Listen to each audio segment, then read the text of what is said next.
આગામી 16મી તારીખે અષાઢી બીજ છે અને અષાઢી બીજની ઉજવણી સમગ્ર રાજ્યની અંદર અને દેશની અંદર થાય છે. ભગવાન જગન્નાથજીની યાત્રાનું પણ ભવ્ય આયોજન અમદાવાદ અને બધી જગ્યાએ થાય છે, પણ કચ્છ સાથે અષાઢી બીજનો નાતો એક અલગ રહેલો છે અને કચ્છી નવા વર્ષ તરીકે આપણે ઉજવીએ છીએ.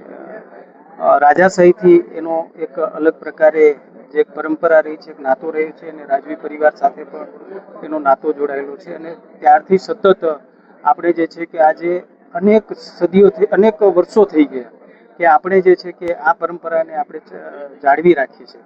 તો કચ્છી નવા વર્ષની બધાને હું તમારા માધ્યમથી શુભકામના શુભેચ્છા પાઠવું છું. પણ અમે સાંસદ કચ્છ કાર્નિવલ કરીએ છીએ. ગયા વખતે કર્યો હતો અને ગયા વખતે રાજ્યના મુખ્યમંત્રી શ્રી ભૂપેન્દ્રભાઈ પટેલ સાહેબ ઉપસ્થિત રહી અને શુભારંભ કર્યો હતો અને મોટી સંખ્યામાં કચ્છીઓ ઉમટ્યા હતા. આપણે બધા જાણીએ છીએ કે આપણા દેશના વડાપ્રધાન શ્રી નરેન્દ્ર મોદી સાહેબ કચ્છી નવા વર્ષે સોશિયલ મીડિયાથી આપણને બધાને શુભકામના પાઠવતા હોય છે અને મુખ્યમંત્રી હતા ત્યારે એમણે ઝારાના ડુંગર ઉપર અષાઢી બીજના આવ્યા હતા.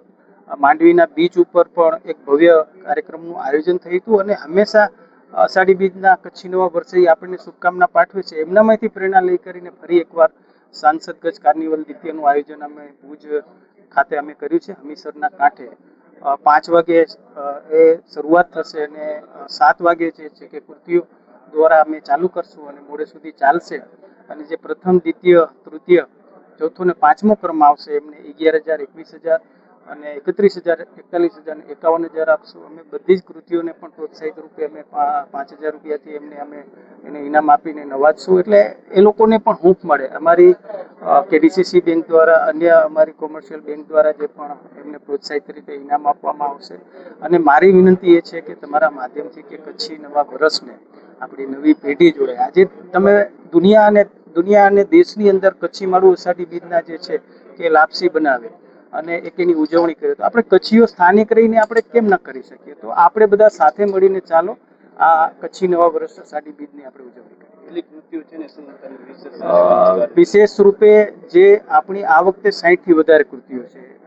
મેઇન જગ્યા ઉપર 3 મિનિટનું પરફોર્મન્સ હશે અને આપણી કચ્છની જે રીતભાત છે, કચ્છની સંસ્કૃતિ છે, કચ્છનો ઇતિહાસ છે, કચ્છનો આપણો વારસો છે, આપણું ગામડાઓની જે આપણું ભરતકામ છે, અલગ અલગ મેં કીધું કે દેશભક્તિનો માહોલ, વર્તમાનમાં પણ આપણે પાણી બચાવ, વૃક્ષારોપણ, સ્વચ્છતા અભિયાનના કાર્યો, આવી અલગ અલગ પ્રકારની કૃતિઓ આ વખતે જે છે કે આપણને ટેબલોના માધ્યમથી જોવા મળશે. શું અપીલ કરશો કચ્છના લોકો? હું સૌ કચ્છી ભા બહેને કે વિનંતી કહી હતો કે વધુમાં વધુ સંખ્યા મેં જોડાયો એ અષાઢી બીજ 5 જો કચ્છી નવું વરે તો કચ્છી નવા વરેજી વધાયુલા મળે ભેગા થઈ અને એની ઉજવણી કહ્યું એની અપીલ કહી.